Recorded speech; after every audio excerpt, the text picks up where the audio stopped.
on a mis en place un référé fausse information en période électorale. Que le juge puisse dire, en période électorale, attention, là il y a de manipulation d'informations, on retire. Et puis 3, dans quelques jours, on va lancer une stratégie, on va rendre publique une stratégie nationale de lutte contre les manipulations de l'information. Et ça, c'est très important parce qu'on a vu ce qui se passait en Roumanie, on a vu ce qui se passait en Moldavie, et donc on doit lutter de manière active.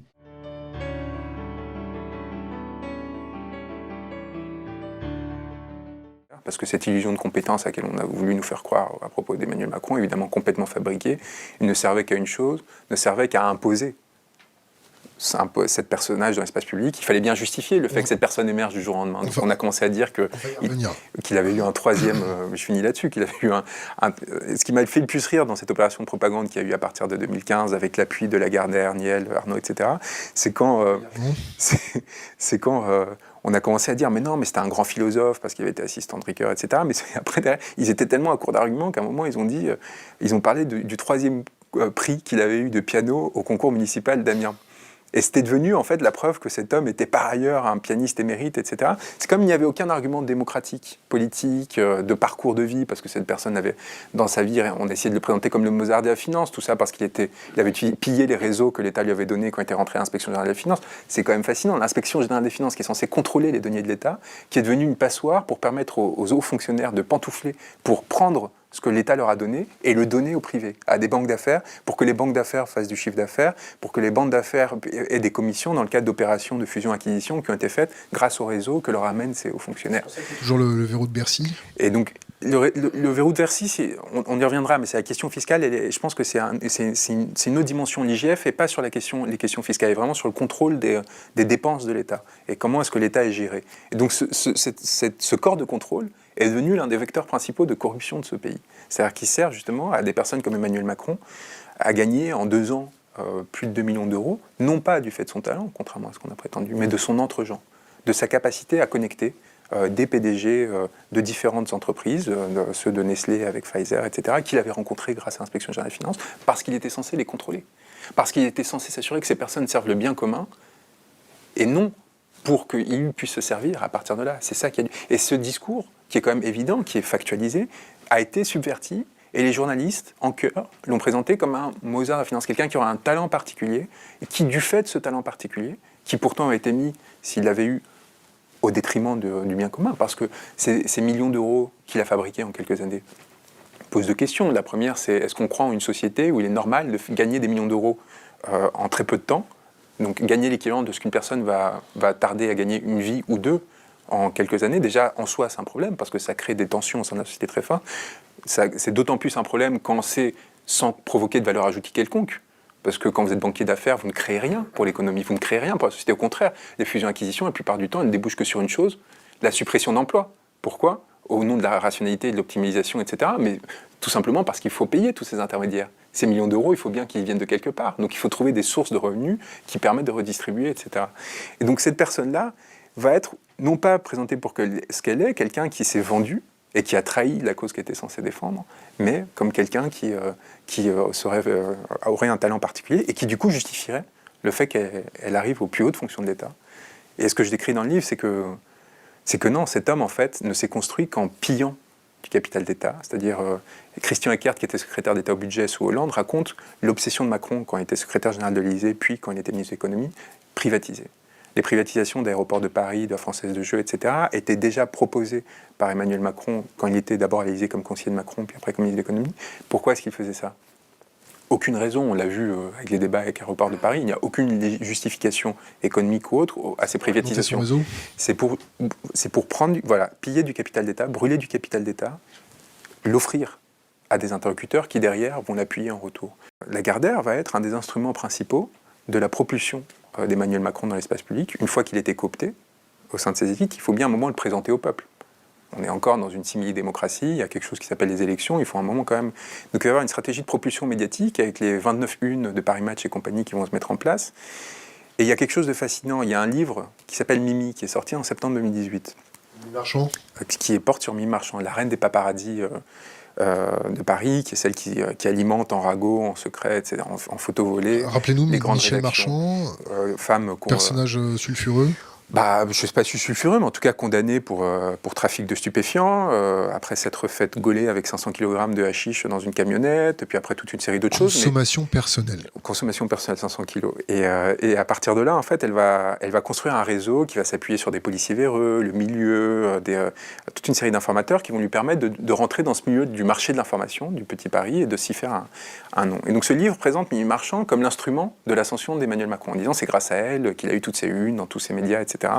On se rappelle, c'était une opération de communication massive et soudaine, et on sait par exemple que les paparazzades qui a été faite de Brigitte et Emmanuel Macron dans Paris Match étaient des fausses paparazzades. C'est-à-dire qu'en fait, elles étaient organisées avec l'accord de Macron. Et donc ce livre nous apprend une information importante. C'est que c'est Xavier Niel qui, dans son palais, qui est une reproduction du Trianon de Versailles en marbre rose dans le 16e arrondissement, présente Mimi Marchand, donc personnage de grande qualité, à Brigitte Macron. Xavier Niel, qui a rencontré Mimi Marchand comment ? Parce que Xavier Niel est passé par la prison aussi, à la santé. Bon, la cellule VIP, on ne met pas des milliardaires en prison sans raison.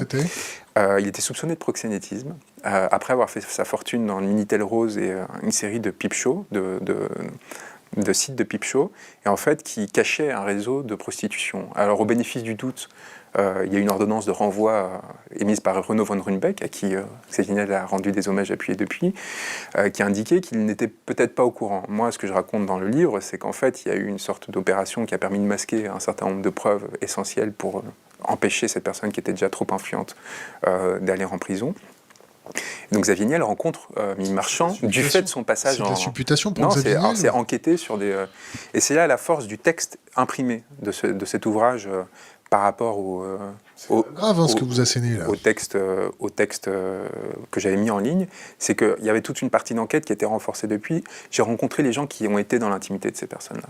J'ai rencontré des personnes qui ont été exploitées par ces personnes-là parce que Xavier Niel, par exemple, maltraite ses employés, les paye de façon extrêmement faible et a créé en fait beaucoup d'amertume chez un certain nombre de ces personnes-là qui ont vu cette personne dotée de capitaux extraordinaires qui les réduisait en fait à des positions de misère et ils ont voulu raconter l'envers du décor de cette machine en fait, de cet homme qui est censé parti de rien avoir construit un empire et comment en fait il s'appuyait sur toute une série de compromissions successives et de rapports d'instrumentalisation de ces rapports avec l'État, avec les hauts responsables publics, dont j'ai été le témoin, parce que quand j'étais jeune en janvier 2014 avec Xavier Niel et qu'il m'annonce qu'Emmanuel Macron veut devenir président de la République alors qu'il n'est encore personne, juste un conseiller de l'Élysée. J'ai eu le même problème avec Henri Armand, personnellement. Vous avez eu le même problème avec dans quel sens ? Dans le sens où il nous a annoncé que c'était le prochain président de la République. Que Henri Armand, vous avez dit ça ? Bien sûr, Henri Armand, sauf qu'Henri Armand n'a pas du tout le même pouvoir que Xavier Niel, qui, je vous le rappelle quand même à l'époque, est propriétaire du Monde, de l'Obs, de Télérama, La Vie, et j'en passe.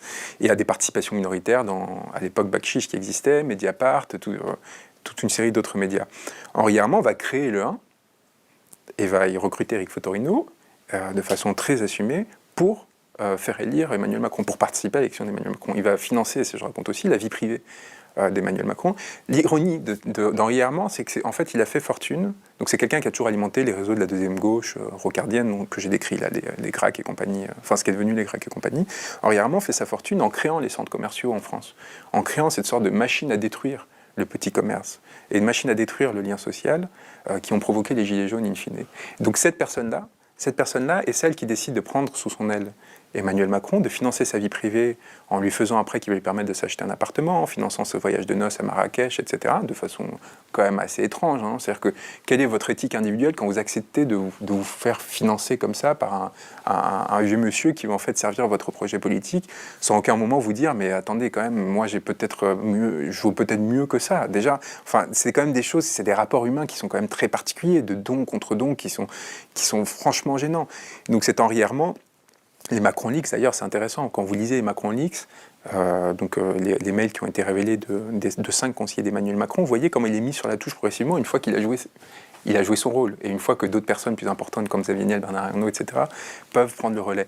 Et vous voyez en fait comment cette personne dépérit jusqu'à mourir quelques mois avant la fin de la campagne présidentielle en écrivant des mails à des petits jeunes qui vont devenir députés, comme Pierre Persson et quelques autres, en leur disant « mais est-ce que vous avez des nouvelles d'Emmanuel ?» Donc lui, que M. Macron prétendait être son héros, une personne qu'il avait, son mentor, etc., l'a complètement évidemment mis de côté une fois qu'il n'avait plus besoin de lui. Bon, et ça, moi, ça fait écho justement avec ce réflexe que j'ai vis-à-vis de Richard Descoings en 2012. Je me dis, bon, cette personne, ça veut dire, est-ce que vous restez fidèle à l'individu à un moment, ou est-ce que vous pensez à votre intérêt, vous continuez, vous faites... et j'ai un tel dégoût pour les personnes qui sont capables, et elles sont tellement nombreuses dans ce petit Paris, parce que c'est un darwinisme social, il y a une lutte pour la place et pour l'existence sociale qui est d'une violence tellement exacerbée qu'elle vous fait oublier tous vos idéaux, elle vous fait oublier d'où vous venez, etc. Et elle est construite dès le berceau, ces lycées privés que je décris. C'est un élevage, en tout cas.